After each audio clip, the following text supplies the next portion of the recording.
새해를 출발하는 이 시점만 되면 많은 분들이 새해 레졸루션을 합니다. 나는 이렇게 결단하고 이런 결심으로 살겠다. 그런 결심들을 아마 여러분들도 많이 하셨으리라고 믿습니다. 그 결심이 어떻든지 간에 어떤 분은 그 결심 때문에 정말로 새해를 출발하는 이 시점이 정말 흥분이 되고 기대가 되고 설레임으로 가득하신 분이 분명히 계실 것입니다. 그런데 또 어떤 분은 이 새해를 시작하면서 결심은 했는데 이게 잘 될까? 목표를 세웠는데 이것이 이루어질 수 있을까? 하면서 주저함이 있고 염려가 되고 혹시 두려움이 있는 분은 안 계십니까? 우리가 어떤 결심을 하든지 간에 또 우리의 그 결심 때문에 우리가 정말 흥분이 되고 기대가 되든지 아니면 주저가 되고 염려가 되든지 간에 이 모든 것은 우리의 힘으로 이루어질 수 있는 것이 아니더라는 것입니다. 아멘.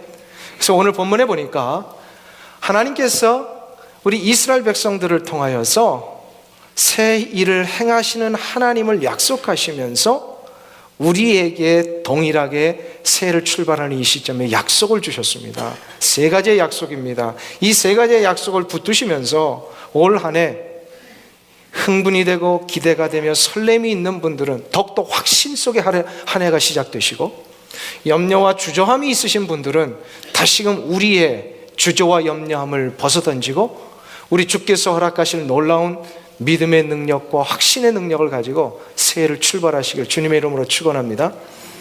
오늘 본문에 보니까 세 가지의 약속을 주셨어요. 이 약속은 하나님이 보장하신 약속입니다. 이 약속을 붙드는 자에겐 그대로 이루어질 줄 믿습니다. 첫 번째 약속이 있어요. 오늘 본문에 보니까 하나님은 나를 잊지 아니하시겠다 약속하셨습니다. 하나님은 나를 잊지 아니하시겠다. 오늘 21절을 한번 보겠습니다. 21절 말씀 우리 다 같이 합독하겠습니다. 야곱아 이스라엘아 이 일을 기억하라. 너는 내 종이니라. 내가 너를 지었으니 너는 내 종이니라. 이스라엘아 너는 나의 잊음이 되지 아니하리라. 너는 나의 잊음이 되지 아니하리라. 하나님께서 지금 하나님의 백성인 이스라엘을 향하여서 나는 그동안 너희들을 한 번도 잊은 적이 없고 앞으로도 잊지 않을 것이다. 이렇게 얘기를 하십니다. 이스라엘이 누구죠? 시온의 백성이 누구죠? 제가 어저께 새벽 기도 때 말씀드렸죠. 바로 하나님의 구원받은 모든 백성들이 이스라엘입니다. 우리가 시온의 백성입니다. 그러니까 이 약속은요 2600여 년 전에 이사야를 통하여 이스라엘, 지금 팔레스타인에 있는 저들의 조상에게 하신 말씀이지만 이 말씀을 이 시점에 우리의 약속으로 받는 적이 이것이 우리에게 이루어지는 거예요. 지금 나에게 말씀을 하셔요. 너희들을 내가 한 번도 잊은 적이 없다. 그리고 나는 너희들을 앞으로도 계속 잊지 아니할 것이다. 왜 이 말씀을 하시는 걸까요? 내가 너희들 잊은 적 없지 않느냐? 왜냐하면 지금 이스라엘 백성들이 굉장히 염려하며 두려운 상황 가운데 있기 때문에 그렇습니다. 이미 북쪽 이스라엘은 아수르 제국에 의해서 망했습니다. 나라가 남과 북이 이렇게 갈라져 있었잖아요. 이스라엘도. 그래서 북쪽 이스라엘 지역은 다 망했어요. 그리고 남쪽에 남아있는 유다 백성들은 신흥 제국이었던 바벨론의 침공이 막 이루어지고 있는 상황이고요. 밑에서는 이 유명한 애굽 제국이 쳐들어오고 있는 상황입니다. 그러니까 위에서도 당하고 밑에서도 당하고 이스라엘 백성들이 지금 이 상황 앞에 점점 나라가 쇠퇴하고 국운이 기울어지고 있는 상황이었어요. 그러니까 소망이 없는 거예요. 이스라엘 백성들이 나라가 이 모양인데, 나라가 이렇게 황폐해지고 있는데, 이런 상황 가운데 백성들은 도탄에 빠졌고요, 소망이 없고 정말로 뭘 새롭게 시작할 염려와 의지가 없어진 거예요. 이런 상황 앞에 이스라엘 백성들이요, 이 이사야 44장 바로 전까지 보면요, 계속해서 하나님 앞에 부르짖고요, 외칩니다. 탄식합니다. 하나님, 어째요 우리들을 하나님의 백성이라고 하면서 이대로 내버려 두십니까? 하나님, 우리를 잊어버리신 건 아닌가요? 하나님, 우리를 그냥 버리신 거 아닌가요? 이러한 탄식을 막 외치고 있었어요. 이런 탄식이 누구의 탄식과 좀 비슷할까요? 누구의 탄식? 우리들의 탄식하고 비슷하잖아요. 조금만 기도 응답이 늦어져도 그렇잖아요. 아니 말이야, 내가 3일을 작정 기도를 했는데 하나님은 들어주지도 않으시고, 내가 매일 주일 아침마다 8시에 그 피곤한 거 다 물리치고 1년 동안 찬양대로 봉사했는데 왜 내게 지금 이런 일이 자꾸 일어나는 겁니까? 이게 왜 우리의 외침이에요? 하나님, 지금 내가 한 섬김이나 봉사 지금 기억이나 하고 계시는 겁니까? 지금 내 상황 알고 계십니까? 하나님, 나 버리신 건 아닌가요? 우리 성도들이 외로움에 처할수록, 고독 가운데 있을수록, 혹은 인생의 아픔과 절망이 계속해서 유지되며 심해질수록 우리도 이런 똑같은 외침을 하고 있더라는 거예요. 이런 외침을 할 때에 하나님이 지금 뭐라고 대답을 하신 거예요? 그게 바로 21절이에요. 이러한 외침을 하는 우리에게 하나님이 21절로 앤서를 주셨어요. 대답해 주셨어요. 뭐라고 얘기를 하셨습니까? 왜 너희들이 나를 못 믿느냐? 내가 너희들을 잊어버린 적이 없지 않느냐? 너희들을 버린 적이 없다. 내가 너희들을 만들었고 지금까지 인도했느니라. 그리고 앞으로도 나는 너희들을 잊지 아니하리라. 여러분들 믿습니까? 하나님은 앞으로도 여러분을 잊어버린 바 되지 아니하십니다. 그런데 하나님이 꼭 우리에 대해서 한 가지 잊어버리시는 게 있어요. 다른 건 다 기억하시는데 한 가지 잊어버리시는 게 있어요. 뭔지 아세요? 죄입니다, 죄. 그래서 22절 보세요. 거기 보면 내가 내 허물을 빽빽한 구름에 사라진 같이 내 죄를 안개에 사라진 같이 도말하였으니 다 지워버리셨다는 거예요. 잊어버리셨다라는 거예요. 왜 우리가 자꾸 이런 의심이 들면 내가 지은 죄가 있거든요. 마음속에 뭔가 꺼리직하는 것이 있으니까 혹시 이것 때문에 하나님 나 그냥 내버려 두고 계시는 거 아닌가? 이 상황 그냥 아유 혼나봐라 쌤통이다 하면서 하나님이 자꾸 나에게 채찍만 드시는 건 아닌가? 이런 생각이 들 때가 있단 말이에요. 하나님은 그런 것 때문에 우리를 그렇게 하시는 게 아니라는 거예요. 우리가 하나님 앞에 우리의 죄를 자복하면 하나님은요 이 죄를 더 이상 기억하지 아니하십니다. 기억하지 아니하세요. 하나님은 그래서 죄를 잊어버리시는 분이세요. 그리고 하나님은 죄는 잊어버리지만 나머지 모든 것, 우리가 하나님을 위하여 했던 것들은 다 기억하십니다. 우리의 헌신과 섬김과 우리의 희생, 남을 위하여 했던 모든 봉사까지도 하나님은 다 기억하세요. 근데 아니 그거 기억하시는데 왜 이 상황에 이 문제에 대해 하나님 개입하지 아니하시는 겁니까? 왜 묵묵부답이십니까? 이거는요 하나님이 응답하지 아니하시는 것이 아니라 하나님이 우리를 위하여 정확한 타이밍을 지금 보고 계시는 거예요. 정확한 타이밍. 이 정확한 타이밍은 누가 더 잘할까요? 내가 잘할까요? 하나님이 잘하실까요? 누가 잘할까요? 하나님? 진짜 인정이 되세요? 우리를 만드신 하나님이요 내가 생각하는 타이밍보다 더 완벽하게 나의 삶의 환경과 이 문제 앞에 이것을 해결하시는 타이밍을 알고 계시더라는 겁니다. 믿습니까? 이것을 자꾸 이스라엘 백성들이 의심하고 못 믿으니까 하나님이 답답해서요 이사야 49장에서 하나를 더 얘기를 하세요. 이사야 49장을 한번 보세요. 14절부터 17절까지 하나를 더 얘기하세요. 이사야 49장 14절부터 17절까지 저하고 한 절씩 좀 교독하셨으면 좋겠습니다.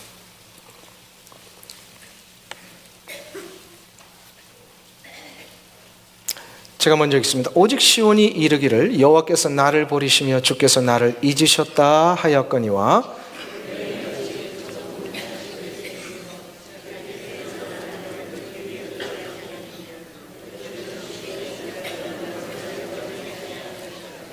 내가 너를 내 손바닥에 새겼고 너의 성벽이 항상 내 앞에 있나니 내 자녀들은 속히 돌아오고 너를 헐며 너를 황폐케 했던 자들은 너를 떠나가리라. 할렐루야. 자 보세요. 하나님께서 지금 우리를 어떻게 하셨다고요? 손바닥에 새겼다. 옛날에는 이런 일들을 했답니다. 저쪽 무슨 어부들이나 이렇게 거친 일들을 해서 가족을 멀리 떠날 때 사람들이 그 서로를 잊지 않고 기억하기 위하여서요 그 살을 바늘로 이렇게 뜯어내서 파여진 그 살 속에 먹물들을 이렇게 심었답니다. 그래서 필요한 글자를 새긴다든지 필요한 원하는 이 문양들을 새기는 것, 이런 것을 옛말에 자청이라고 부른다고 합니다. 자청. 혹시 보셨어요? 옛날 어르신들 가운데 먹물을 자기에 이렇게. 요즘 이런 거 비슷한 게 뭐가 있죠? 예, 타투 하는 거 있잖아요. 문신색이라는 거 비슷한데 지금은 그냥 막 멋으로 하지만 옛날에는 약속을 생각하는. 멀리 어부들이 배 타고 나갈 때 가족을 두고 가니까 이거 잊지 말자고 하면서 이렇게 새기고 가는 겁니다. 지금 그 얘기를 하시는 거예요. 그 얘기를. 너희들을 내가 나의 손바닥에 새겨놓으라. 무슨 뜻이에요? 그만큼 하나님은요 잊지 아니하시고 지금 우리를 지켜보고 계시며 어느 상황이든지 하나님은 보신다는 것은 함께 하신다는 뜻이요, 함께 하신다라고 하는 것은 지키신다는 뜻입니다. 아멘? 이게 하나님의 마음이라는 거예요. 이 마음을 왜 모르느냐 이 말이에요. 하나님이 우리를 향하여 얼마나 이 크신 사랑을 갖고 계시는데. 1997년도에 8월로 기억이 됩니다. 한국에서 대한항공이 출발해가지고 이 괌까지 오던 도중에 이 감산항공에서요 이 대한항공이 추락을 했죠. 그래서 229명이 그 자리에서 다 죽었어요. 전혀 시체도 찾지 못하고 아주 정말 엄청난 비극이었습니다. 이때에 많은 분들이 목숨을 잃었을 때에 한국의 큰 뉴스거리가 하나 됐던 게 한국의 현역 국회의원 중에 아주 유력한 정치인이 그 비행기를 탔다가 목숨을 잃으셨어요. 신기하 의원이라고 혹시 기억나십니까? 이 신기하 의원이 그때 목숨을 잃으셨어요. 그런데 그로부터 정확하게 50일 후에 또다시 안타까운 소식이 들려왔는데 바로 신기하 의원의 노모님께서 돌아가셨다는 소식이 들렸습니다. 왜 돌아가셨는가 알고 봤더니 자기의 사랑하는 아들이 그렇게 갑자기 비행기 추락으로 죽었는데 시신조차 찾지 못하고 돌아오질 않고 있으니 이게 너무 가슴이 아파가지고 이 어머님이요 곡기를 끊어버렸어요. 음식을 다 끊어버리고 다락방에 혼자 올라가셔가지고요 거기서 슬퍼하며 가슴을 막 치며 그러시다가 이제 굶어서 아사하신 거예요. 돌아오지 못하는 아들을 그리워하면서 너무 가슴을 쳐가지고요 나중에 돌아가신 후에 이렇게 보니까 가슴에 시퍼렇게 멍이 들어있는 거예요. 어머니 가슴이 얼마나 당신의 가슴을 치셨으며 그 이야기를 이렇게 기억해 보면서 이게 어머니의 마음이구나. 이게 어머니의 마음이에요. 어머니는요 자식을 잊어버리는 것은요 자기 그 자신이 돌아가시는 것보다 더 큰 슬픔이라고 그러죠. 그래서 가슴에 묻는다. 이런 자식에 대한 사랑이 있는 게 어머니인데 이 어머니들이 자기 배에서 태어난 딸들을 잊어버릴 수 있어요, 없어요? 잊을 수가 있어요, 없어요? 없습니다. 어머니는 자기 자식을 잊을 수가 없습니다. 이거를 하나님께서 이사야 선지자를 통해 비유로 얘기를 하신 거예요. 비유를 얘기를 하시면서 세상의 어머니들도 자기 자식 잊지 않는다. 그러나 혹 그런 어머니들 가운데 자기 자식을 잊어버리는 경우가 있을지 모르나 나 여호와 전능하신 하나님 우리를 만드신 아버지께서는 우리를 결코 잊지 아니하신다는 겁니다. 믿습니까? 이건 하나님의 약속입니다. 하나님은 올 새 한 해를 출발하는 이 시점에 있는 우리 사랑하는 성도님 여러분을 그래 여러분들은 아직 가보지 못한 이 새해라고 하는 미지의 땅을 향하여 첫 발을 내딛는 이 시점에 어떤 분들은 흥분으로 어떤 분들은 주저와 염려로 가시지만 한 가지를 약속하고 계십니다. 내가 너를 잊지 않겠노라. 내가 너를 잊지 않겠노라 라는 말씀은 두려워하지 말라는 거예요. 하나님이 함께 하신다는 것이요 하나님이 함께 하신다라는 말씀은 바로 하나님이 우리의 삶의 일거수일투족을 지켜주시겠다는 말씀입니다. 아멘. 이 약속을 믿으시기를 축원합니다. 2600년 전의 약속이 나를 위한 약속으로 받는 자에게는 이 약속이 이루어질 줄로 믿습니다. 두려워하지 말고 올 한 해를 출발하시기를 축원합니다. 두 번째로 하나님이 우리에게 주신 약속은 무엇이냐? 바로 하나님의 자녀들이 한 말을 반드시 이루어 주시겠다, 응하게 해 주시겠다 약속하셨습니다. 하나님은 우리가 한 말을 반드시 이루어 주십니다. 이게 하나님의 약속이에요. 오늘 26절을 한번 보세요. 44장으로 돌아오셔서 26절 말씀, 우리 상반절만 같이 합독하겠습니다. 내 종의 말을 응하게 하며 내 사자의 모략을 성취하게 하며, 여기까지만 보겠습니다. 지금 하나님께서 하나님의 종들, 곧 하나님의 백성들의 말을 어떻게 하신다고요? 응하게 하신다, 이루어지게 하신다. 그리고 하나님께서 하나님의 사자, 곧 하나님이 보내신 자들을 모략을 성취하게, 모략이라는 것은 계획이 아주 지혜로운 이 플랜들을 얘기를 합니다. 이거를 어떻게 하신다고요? 성취하게 하신다. 이걸 하나님이 약속하셨어요. 우리는 하나님의 백성임을 믿습니다. 우리는 하나님의 자녀입니다. 그렇기 때문에 하나님은 우리 하나님의 자녀들이 하는 말을 이루어 주시겠다 약속하셨어요. 왠지 아세요? 왠지 하나님은 자녀들에게 말의 권세를 주셨기 때문에. 말의 권세. 잠언 18장 20절에 보면은요, 솔로몬이 이렇게 선포합니다. 사람은 입에서 나오는 열매로 말미암아 배부르게 되나니 곧 그의 입술에서 나는 것으로 말미암아 만족하게 되느니라. 아멘. 그러니까 하나님의 자녀들의 입술에서 나오는 열매가 있다는 거예요. 그 입에서 나오는 대로 열매를 맺게 해주시겠다. 믿습니까? 그러면 이런 거죠. 우리가 좋은 말, 생명의 말을 하면 어떻게 된다고요? 좋은 일, 생명의 열매가 맺혀집니다. 이 권세예요. 우리 입에 권세를 주신 거예요. 말의 권세를. 그런데 저주하는 말, 부정하는 말, 이런 거 하면 어떻게 돼요? 저주와 부정의 열매가 맺혀져요. 누구에게요? 자기 그 입으로 말하는 사람에게 그 열매가 맺혀진다는 거예요. 이게 누군가를 저주했을 때 그 사람에게 저주가 이루어지는 게 아니라 우리가 그 말한 그 사람이 그 열매를 맺는다, 이 얘기를 하시는 거예요. 그러니까 우리가 그리스도인들의 말을 굉장히 잘해야 돼요. 생명의 말을 하고. 이것은요, 말뿐만 아니라 우리의 기도와 간구도 마찬가지입니다. 우리의 기도와 간구도. 하나님이 우리 입에 권세를 주셨기 때문에 우리가 그 기도하는 그대로 하나님은 응답해 주십니다. 또 하나님의 사자의 모략을 성취하게 하신다니까. 하나님의 백성들이 하나님의 원하시는 것대로 이렇게 생각하고 계획하며 나갈 때 하나님이 그것을 성취하게 해주시겠다. 믿습니까?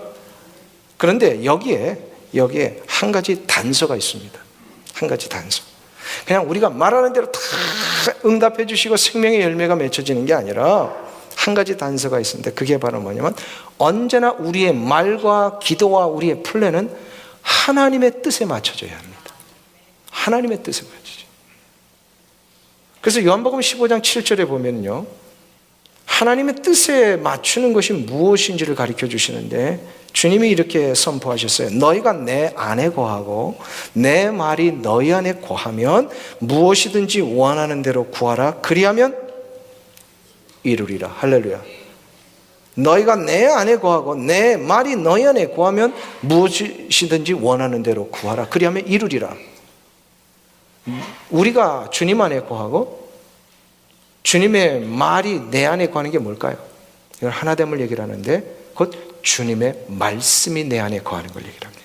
즉 말씀의 기초에서 말씀이 원하시는 대로 내가 생각하고, 말씀은 하나님의 뜻이잖아요.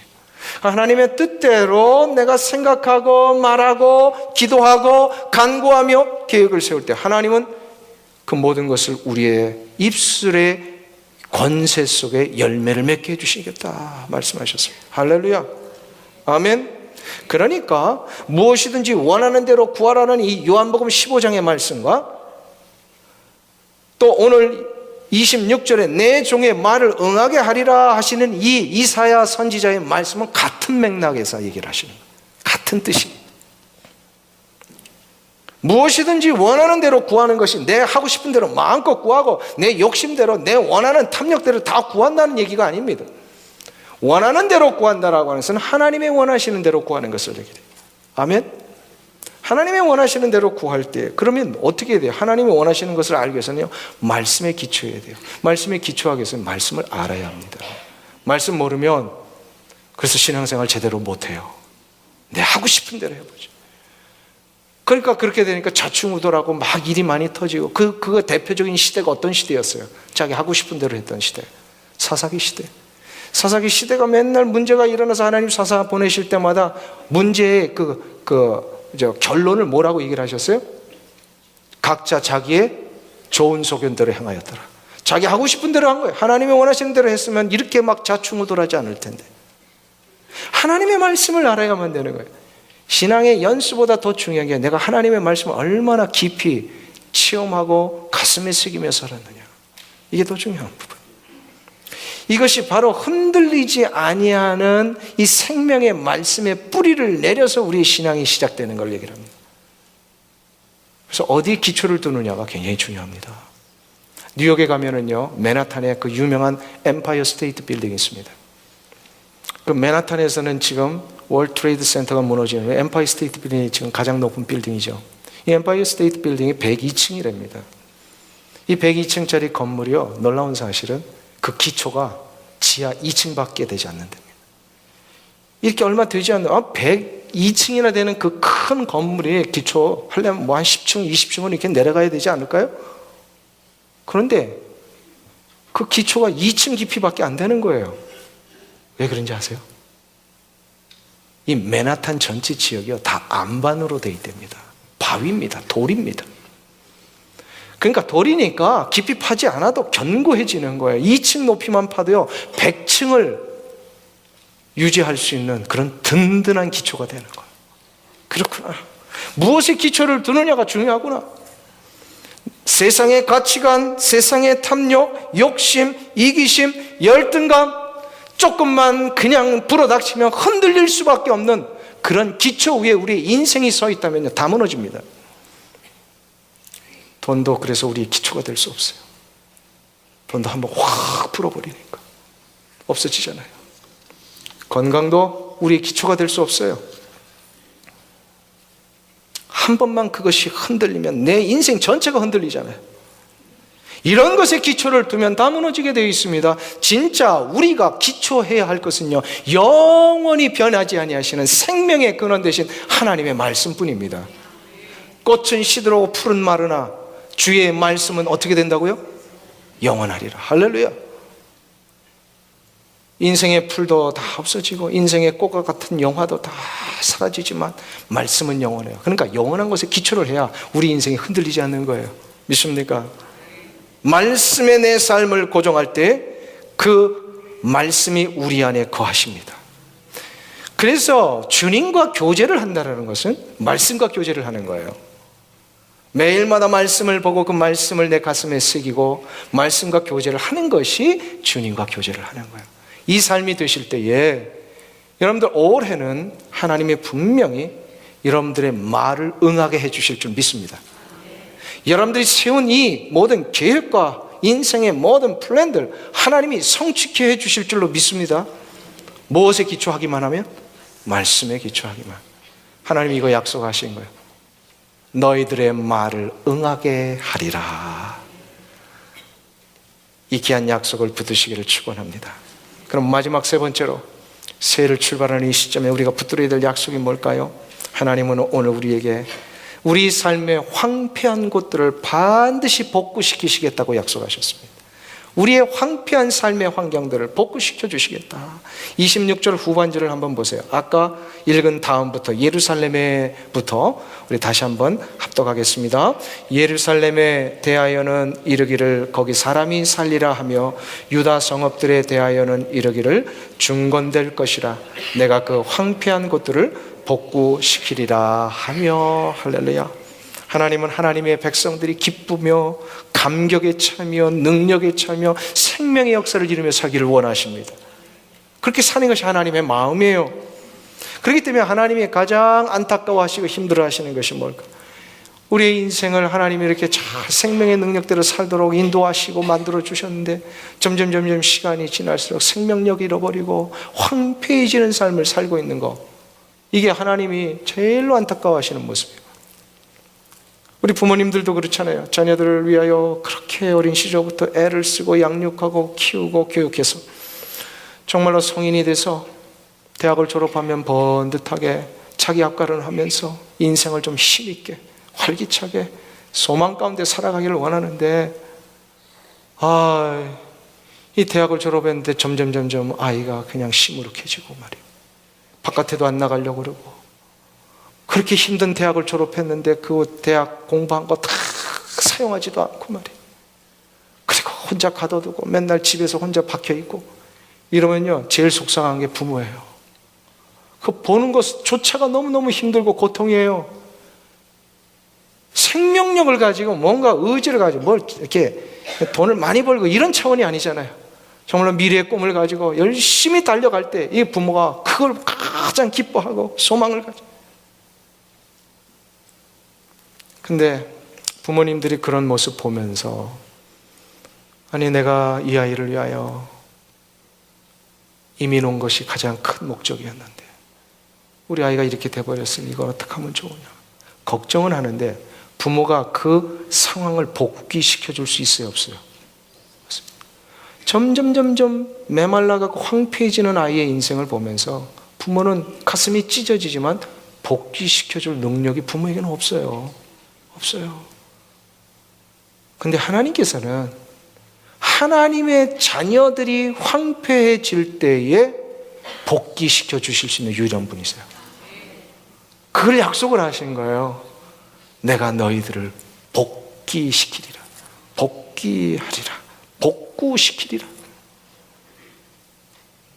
아무리 황폐한 성읍과 같은 삶의 모습일지라도, 점점 메말라가는 내 삶의 환경일지라도, 혼자 갇혀져서 나가지도 못하고 소망도 없고 기쁨도 잃어버리고 이제는 나는 그냥 다 끝났구나, 내 인생 여기서 이제는 망가지는구나 할 때에 우리의 소망은 하나님께 있습니다. 아무리 내가 발버둥 쳐봐야 그것은 내가 회복할 능력이 없어요. 우리 부모도 못해줘요. 그런데 하나님은 지금 약속하고 계십니까? 내가 그 황폐한 곳들을 복구시키리라. 믿습니까? 믿는 자에게는 이 약속이 여러분에게 이루어집니다. 아멘. 그래서 이 회복을 원하시는 분들은요, 두 가지 결단을 해야 합니다. 오늘 본문에 보니까 두 가지 결단을 해야 돼요. 첫째는 예수 그리스도의 생명의 은총의 자리로 우리가 다시금 돌아와야 합니다. 이것은 대부분 어떤 분들이 해야 되냐면요, 예수를 아직 모르는 사람들이 해야 됩니다. 요한복음 15장에 보면은요, 우리 예수님은 나무에 우리는 가지라 그랬어요. 그래서 가지가 예수 그리스도한테 붙어 있을 때만 뭐예요? 생명의 열매를 맺는다, 이렇게 되어 있어요. 그러니까 왜 횡폐해지냐? 생명의 연결 통로가 끊어졌기 때문에 그래요. 이거는 붙여져야 돼요. 다시 붙여지는 방법이 뭐냐면 예수 그리스도의 생명의 은총의 자리로 다시 돌아와야 돼요. 대부분 이런 사람들은 아직 예수 믿지 않는 사람들이에요. 예수 믿지 않는 사람들이 그렇게 자꾸 돌아와야 돼요. 지난 목요일에 우리 특별 새벽 기도를 하면서 터키에서 유일하게 지금 교회 건물, 개신교 건물을 세워놓고 아주 그냥 담대하게 십자가 네온사인을 딱 붙이고 선교하시는 선교사님이 오셨어요. 안바울 선교사님이시라고. 이 선교사님이 오셔가지고 이 난민 사역과 어린이들 교육 사역 하시는 중에 이렇게 영상을 하나 보여주셨는데, 그 영상 속에 나오는 한 그 시리아 난민 출신의 개종한 사람의 간증이 나왔습니다. 아지즈라고 하는 시리아 사람인데 난민으로 피신해서 터키 와서 지금 정착해서 예수를 믿게 됐어요. 이 아지즈라고 하는 형제님은 시리아 정부군의 스나이퍼였습니다. 그러니까 저격수죠, 군대에서. 그래서 총을 가지고 사람들을 많이 죽였답니다. 많이 죽였어요. 그걸 하는 동안에 군대의 그 지도자의 역할을 하니까 돈도 있었고 권력도 있었대요. 근데 시리아 사태가 나고 나서는 그 모든 거 다 버려두고 혼자 도망쳐 와가지고 이 난민으로 사니까 이제는 더 이상 권력도 없고 돈도 없는 거예요. 그러면서 이분이 그러는 삶에서 예수를 만났어요. 예수를 만나가지고 이런 간증을 했습니다. 그 영상을 제가 다시금 캡처해가지고요, 그 내용만 잠깐 소개해드리면 이런 거예요. 이런 고백을 합니다. 제가 돈과 권력이 있었지만 늘 무엇인가 채워지지 않는 부족함이 있었습니다. 그러나 지금 저는 난민이 되어 돈도 없고 권력도 없지만 그 무엇인가가 확 확실하게 채워졌습니다. 바로 예수 그리스도 때문입니다. 저는 이제 가장 부유한 자가 되었습니다. 지금 저를 비롯한 시리아 난민들에게 필요한 것은 빵뿐만 아니라 더 예수 그리스도가 필요합니다. 그 얘기를 하는 거예요. 여러분들 믿으세요? 그가 이전에 누렸던 시리아에서의 삶은 돈이 있었고 권력이 있었지만 황폐한 삶이었습니다. 그러나 터키에 와서 난민으로 살지만 돈도 없고 권력도 없지만 그는 부유한 자가 되었습니다. 이게 무슨 뜻이에요? 인생의 황폐함이 다시금 생명의 삶으로 바뀌어질 수 있는 것은 예수 그리스도에게 접붙임을 받아야만 된다는 거예요. 믿습니까? 예수 그리스도 안에 돌아와야 합니다. 이게 진정한 회복이에요. 예수를 알지 못하면 아무리 화려해도, 아무리 권력이 있어도, 물질의 능력이 있어도요, 겉으로 볼 때는 번듯하지만 속으로 가보면 다 황폐해요. 황폐해요. 경험해 보셨을 거예요. 우리의 황폐함이 복구될 수 있는 유일한 방법은 예수 그리스도를 만나셔야 됩니다. 예수 믿지 않는 자들은 이걸 가르쳐 주셔야 돼요.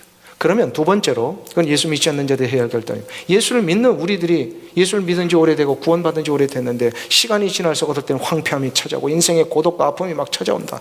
이럴 때 우리는 어떻게 해야 됩니까? 이 문제를 어떻게 해결해야 돼요? 이것을 확실하게 해결받을 수 있는 방법을 가르쳐 주신 분이 아모스 선지자입니다. 아모스 9장에 보면요, 오늘 좀 시간이 갔지만 좀 찾아볼까요? 예, 아모스 9장 11절에서 15절 한번 찾아보세요.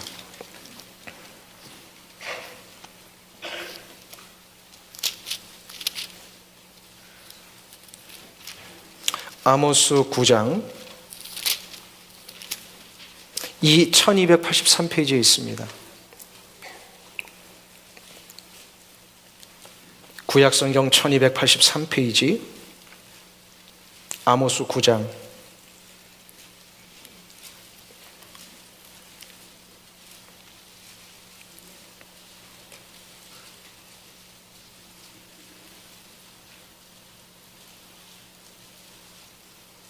11절부터 13절까지인데요. 다 찾으셨으면 제가 한 절 읽고 여러분이 한 절 읽고 13절 같이 합독하겠습니다. 그날에 내가 다윗의 무너진 천막을 일으키고 그 틈을 막으며 그 퇴락한 것을 일으켜서 옛적과 같이 세우고